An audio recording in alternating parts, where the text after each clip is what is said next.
कहानी आपके साथ शेयर करता हूँ।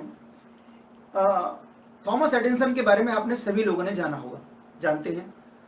और बल्ब के आविष्कार से लेके उन्होंने सैकड़ों आविष्कार किए और वो हमेशा बहुत ही व्यस्त व्यक्ति थे, बहुत ही बिजी रहते थे अपने हर इनोवेशन के अंदर, हर आविष्कार के अंदर। वो अपने लैब के अंदर बहुत बुरी तरीके से काम करते थे। उनको ये नहीं समझ में आता था, पता लगता था कि सुबह से जो सूरज चल था वो शाम को कब ढल गया। उन्हें कभी खाने का होश नहीं होता था, कभी कपड़े पहनने का होश नहीं होता था। मीन्स जो पहना हुआ है उसी में ही 2-2 3 दिन निकाल देते थे। बाल बनाने का होश नहीं होता था उन्हें, क्योंकि वो बिल्कुल फोकस्ड होके बहुत मेहनत करते थे अपनी हर प्रयोगशाला के अंदर, हर उस इनोवेशन के अंदर जो उन्हें मालूम थे कि मैं अगर इस संसार को दे जाऊंगा तो उसका बहुत लोग, जिंदगी भर लोग उसका फायदा उठाएंगे। दोस्तों, एक बारी एक पार्टी हो रही थी और उस पार्टी में, वैसे तो वो पार्टीज में नहीं जाते थे, लेकिन उस भोज में, उस पार्टी के अंदर, उस डिनर पे उनको बहुत ही स्पेशल रिक्वेस्ट के बाद उनको बुलाया गया और वो गए। वहाँ पे ढेरों पत्रकार, ढेरों जर्नलिस्ट बैठे हुए थे और उनका वेट कर रहे थे। जैसे ही वो एंटर हुए तो सारे पत्रकारों ने उनको घेर लिया और घेरने के बाद सभी लोग अलग अलग तरीके के उनसे प्रश्न करने लगे, क्योंकि बहुत उत्सुकता थी लोगों के अंदर। बहुत ये था कि किसी तरीके से उनको क्वेश्चन किया जाए और वो आंसर जब वो दें तो उन आंसर्स को वो लोग अपनी न्यूज़पेपर के अंदर छापें। ये उस वक्त ज़माने की बात है जब ब्लैक एंड वाइट सब कुछ था। तो साहब, वो पत्रकार लोगों ने क्वेश्चन पूछा उनसे कि आपको क्या लगता है कि आप जितने भी सक्सेसफुल हैं और जो भी आप आविष्कार कर रहे हैं, इसके पीछे क्या रीज़न हो सकता है? क्या आपका भाग्य बहुत तेज है या आपकी मेहनत काम कर रही है? इस तरीके के क्वेश्चन, मिक्स क्वेश्चन बहुत सारे थे। उसमें से 2 क्वेश्चन जो उनको बहुत इंपॉर्टेंट लगे और वो मुस्कुराते रहे उन सारे प्रश्नों का, वो बहुत ही मुस्कुरा के सुन रहे थे। लेकिन जब सब लोग शांत हो गए तो उन्होंने जवाब दिया। कहते जो भाग्य होता है ना, वो 1 ग्राम होता है, 1 ग्राम। लेकिन जो मेहनत होती है ना, वो 100 टन होती है। 100 टन। भाग्य इज नथिंग। अगर आपकी मेहनत कहीं कम है तो आप असफल हो जाएंगे, और जब आप असफल होते हैं तो ये मान लेना कि आपकी मेहनत में ही कमी थी, क्योंकि उसी वक्त, उसी टाइम अगर बहुत सारे लोग सफल हो रहे हैं तो रीजन क्या है? वो रीजन आपको ढूंढना पड़ेगा, क्योंकि सफल व्यक्ति अपनी सफलता के लिए पूरा जोर लगा देता है, पूरी मेहनत करता है।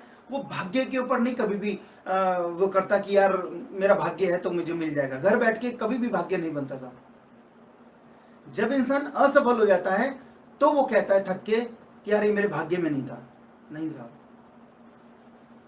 थॉमस एडिसन के शब्दों में भाग्य 1 ग्राम है और मेहनत 100 टन है।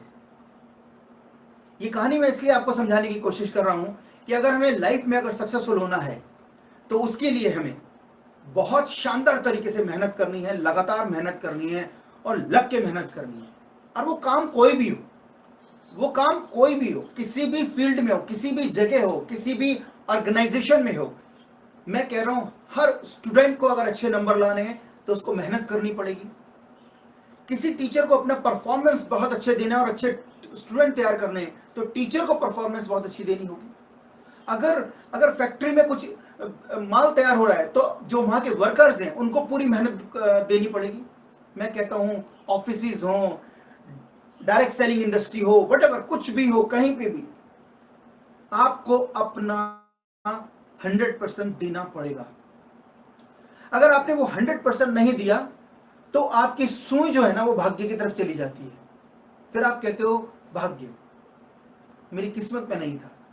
साहब, किस्मत बनाई जाती है। किस्मत घर बैठे, अगर आप सोचो कि किस्मत मेरी बहुत अच्छी है और मैं अपने आप को एक कमरे में बंद कर लूं और ताला लगा दे बाहर से कोई इंसान, और मैं कहूं जी मेरी किस्मत बहुत अच्छी है, मुझे अंदर बंद कमरे में पैसे आएंगे, तो क्या पॉसिबल है साहब? ये नजारा इस टाइम आप बिल्कुल लगातार इस टाइम देख रहे हैं। लॉकडाउन है, आप लोग अपने घरों में बैठे हैं। जो लोग टेक्नोलॉजी को यूज कर पा रहे हैं वो समझ पा रहे हैं कि इसको कैसे यूज किया जा सकता है और वर्क फ्रॉम होम कर रहे हैं। लेकिन आपको ये मालूम होना चाहिए कि 95% ऐसे लोग हैं जो घर में बैठे हुए सिर्फ और सिर्फ बोर हो रहे हैं। उन्हें नहीं समझ में आ रहा ये दिन कैसे बिताएं। आपको मालूम होगा कि जब से लॉकडाउन हुआ मैं भी हूं, अपने घर में हूं, लेकिन ये दिन, ये हफ्ते कैसे निकलते जा रहे हैं मुझे नहीं पता लग रहा, क्योंकि मैं बहुत प्रोडक्टिव चीजें कर रहा हूं। मैं बहुत प्रोडक्टिव बातें, बहुत सारी चीजें, बहुत किताबें पढ़ रहा हूं, कुछ नोट्स तैयार कर रहा हूं। मैं अभी भी ये सारी चीजें करता रहता हूं, मैं लगातार वैसे भी करता हूं, लेकिन अब मेरे को और मौका मिल गया है अपने आप को और पॉलिश करने का। तो मेरे जो जो दिन निकल रहे हैं वो सुबह से रात कब हो जाती है मुझे यही नहीं पता लगता। मेरा दिन एक और निकल जाता है। मैं बाहर नहीं निकल पा रहा, मैं लोगों से नहीं मिल पा रहा। ये चीज मैं अपने पर हावी नहीं होने दे रहा, मैं परेशान नहीं हो रहा हूं। वही चीज आपको भी करनी है।